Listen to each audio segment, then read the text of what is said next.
नमस्कार दोस्तों, स्वागत है आपका अपने चैनल हिंदू कुमार टीवी पर।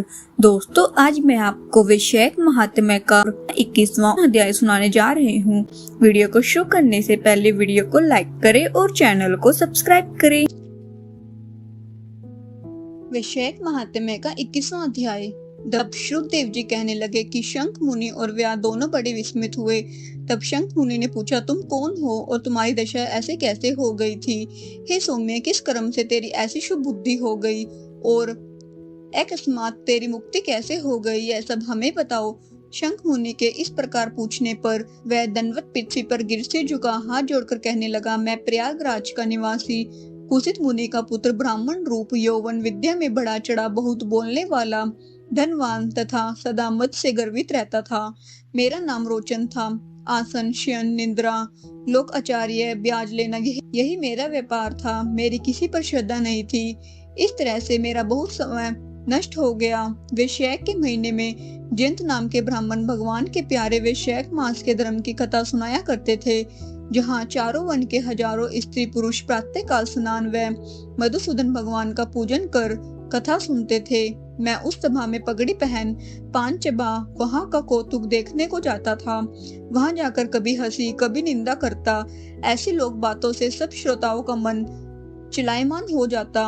उसी दोष के कारण मेरी बुद्धि नष्ट हो गई, आयु क्षीण हो गई और 14 मनवंतर तक भयंकर नरक में रहा और 84 लाख योनि भोग कर अब मैं इस विशाल वृक्ष की खोटर में महाक्रूर सर्प की योनि पाकर निवास कर रहा था।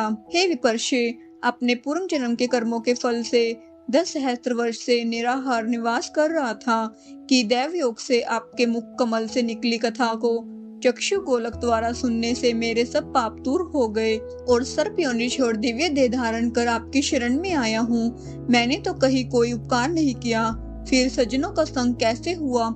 अब आप मेरे ऊपर अनुग्रह करो, जिससे धर्म में बुद्धि हो, सुंदर गति मिले और सच्चरित साधु महात्माओं की संगति मिले, विष्णु भगवान में मेरी प्रीति हो और उनको कभी न भूलूं। इस प्रकार अनेकों स्तुति कर हाथ जोड़ सिर झुका वह मुनीश्वर के आगे चुपचाप खड़ा रहा। शंख मुनि ने प्रेम में भर उसको दोनों हाथों से उठाया और उस पर अनुग्रह कर भावी वृत्तांत कहने लगे। हे द्विज, वैशाख मास और विष्णु भगवान का महात्म्य श्रवण करने से तेरे सब पाप नष्ट हो गए। तू कर्म से अतिवाहक लोक को जाकर फिर दृश्यान देश में ब्राह्मण के घर जन्म लेगा और वेद शर्मा नाम से प्रसिद्ध होकर सब विद्याओं में विशारद होगा। प्रत्येक जन्म में तेरी अत्यंत जाति स्मृति होगी। निर्द्वंद, निष्प्रय, गुरु भक्त और जितेंद्रिय होकर उस जन्म में तू सदा विष्णु भगवान की कथा में तत्पर रहेगा और वैश्य उक्त विषय के अपधर्म करेगा। तब तू सिद्धि प्राप्त कर संपूर्ण बंधनों से छूट परम धाम को प्राप्त होगा। ऐसा कह मुनीश्वर चुप हो गए। तब व्याध को देख वह पुरुष मुनीश्वर से कहने लगा, आपने मेरे ऊपर बड़ा अनुग्रह किया, जिससे मेरी दुष्ट योनि जाती रही और उत्तम गति मिली। ऐसा कहकर वह परिक्रमा दे आज्ञा ले स्वर्ग लोक को गया।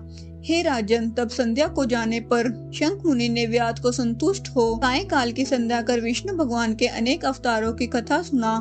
रात्रि के शेष भाग को व्यतीत कर ब्रह्म मुहूर्त में नित्य कर्मों से निश्चित हो प्रसन्न मन में व्याध को बुला उसके सिर पर प्रोक्षण कर राम ये 2 अक्षर का मंत्र जाप करने और मरण पर्यंत इन्हीं धर्मों के करने का उपदेश दिया और कहा कि इससे तेरा जन्म वाल्मीकि ऋषि के कुल में होगा और तू वाल्मीकि नाम से इस लोक में प्रसिद्ध होगा। व्याध को इस प्रकार समझा बुझाकर शंख मुनि दक्षिण दिशा को चले गए। व्याध भी थोड़ी दूर तक, जब तक नेत्रों से ओझल न हुए, उनके पीछे गया और शंख मुनि को देखता रहा। फिर हृदय में उन्हीं का ध्यान करता हुआ वैश्य उक्त धर्मों को करता हुआ व्याध का जन्म पूर्ण कर वाल्मीकि ऋषि के घर में जन्म लिया। सरोवर के किनारे कृनु नाम के मुनि दुस्तर तप करते थे, जिनके शरीर पर बहुत काल में सर्प की बांबी बन गई थी। इसी हेतु से उन्हें वाल्मीकि ऋषि भी कहने लगे। फिर तप के अंत में जब कृनु ऋषि के कानों में स्त्री के प्रिय शब्द सुनाई देने लगे, तो उनका चित्त चिलायमान होने लगा और एक भील जाति की स्त्री को ला वाल्मीकि नाम का पुत्र उत्पन्न किया। हे राजन, वह वाल्मीकि संसार में बड़े यशस्वी और विख्यात हुए। उन्होंने सर्व कर्म बंधनों को काटने वाली मनोहर छंद में राम कथा रचकर प्रसिद्धि प्राप्त की।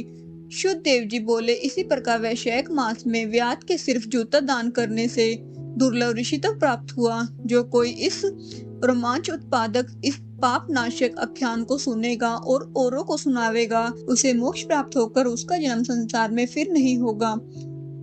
इस प्रकार वैशाख महात्म्य का 21वां अध्याय समाप्त हुआ। बोलो विष्णु भगवान की जय।